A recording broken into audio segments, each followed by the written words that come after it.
Hey guys, it is Wednesday, April 20th.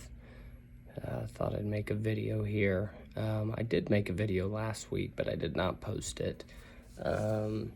It was, I went back and watched it, and it was pretty whiny. Not last weekend. Today's April 20th, so not the weekend that just happened. It's Wednesday.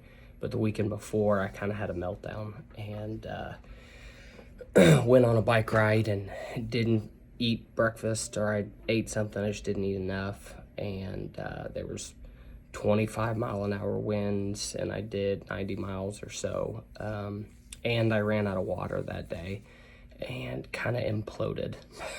had a pure 100% bonk day, and really had a rough day, really destroyed. I was cramping up bad near the end. Got my nutrition completely wrong, my hydration completely wrong. I was supposed to have a runoff right off the bike, and I was cramping so bad and so exhausted I didn't do it, and kind of went to the dark place after, and was, pretty destroyed for 2 or 3 days to follow it. Just one day of bad decisions just kind of ruined it. So I'm in the last week of a 3-week block, my final 3-week block, and I've been battling sickness. The first week I got sick and got the crud in my face and lungs, and you can still hear it in my voice. I've been fighting it for 2.5 weeks now. Dealing with that crap, which has caused me to the first week I had to skip multiple workouts because I just couldn't breathe for a couple days, then got back after it, then had the meltdown, and then last week I had a good week. Still congested to a degree, but working through it. It hasn't affected my heart rate or my fitness really at all. My numbers are still good, my heart rate is still good. And then this past weekend, I did a 100-mile solo century with a 5-mile runoff off the bike, and it was a huge day. Did it Easter Sunday. I needed the Saturday rest day before it. Took a full rest day before I did it, and to make sure I was fully recovered, and so I could have a good day. I needed it physically, I needed it mentally, emotionally. I needed a good long day where everything came together, and it did. I got my nutrition right. I drank plenty enough. I was eating my salt tabs and my gels and my fig bars, and ate enough calories and carbs, and I felt really good. Yeah, and then let's see what else. Monday, so 2 days ago, I did my first wetsuit swim since I think the Olympic try I did in October, November, whenever it was the last time I've swam in my wetsuit, so it's been a while. So I did that, and man, I was like a freaking fish through the water. And I did a 4,000-yard swim. So the Ironman distance is 4,225, I think, something like that. And so I did just shy of the Ironman distance. And I did it in a pool. The lake is still a little too cold, even with a wetsuit, to get in. At least for me, because I'm a baby. So I think it was sitting at 57 degrees earlier this week. So it really needs to be above 60, as close to 65 as you can get, but above 60 before I tried to go do an open water swim. So I did 4,000 meters, and I felt amazing. Huge confidence boost. My pace was a 148 per 100 yards, which is pretty freaking fast for me. So the wetsuit, we were guessing 5 to 10 seconds per 100 yards is what I'll gain in a wetsuit, and I initially thought 154 without a wetsuit was what I was swimming, and 154, 155. So with the wetsuit, I did 4,000 and 148. So I'm gaining about 7 seconds there in that wetsuit, which is just, it's crazy. So I sort of have in my mind what my goal time for the swim is for the Ironman.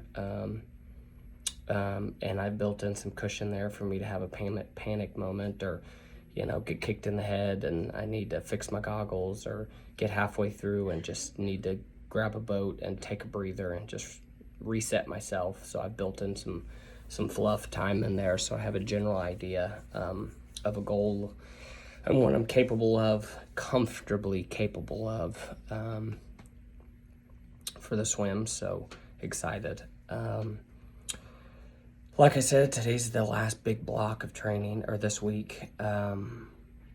Saturday, we are going to do the metric Ironman training.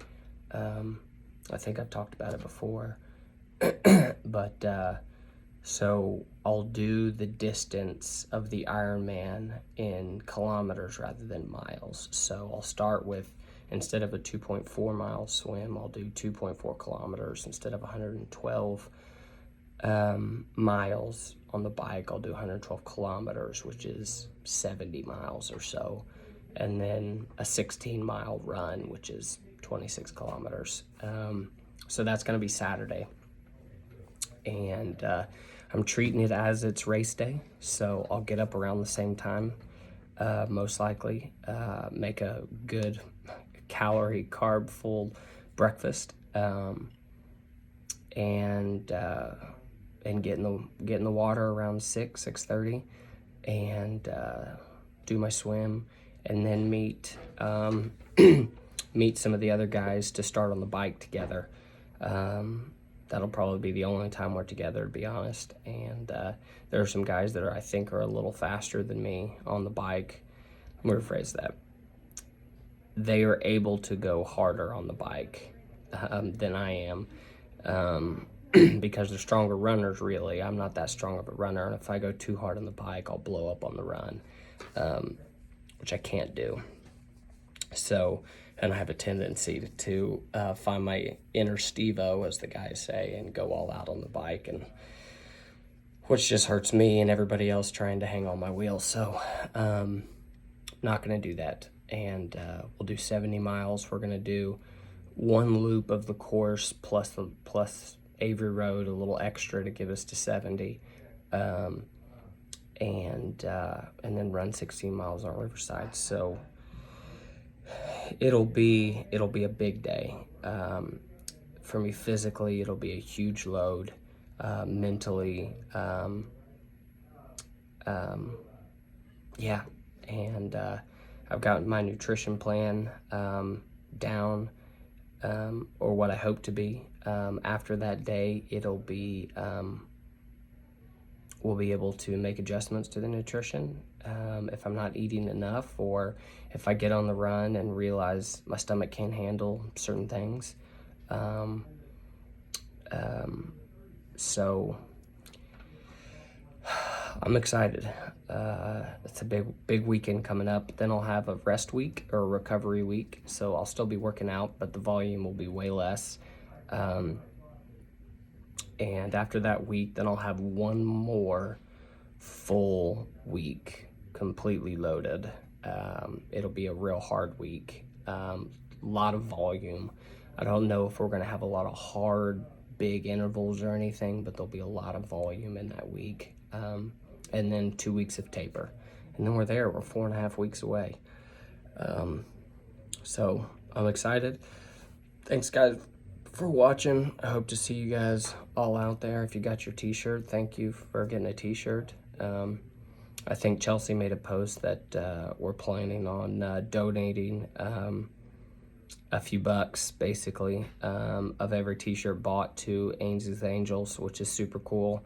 I already support them.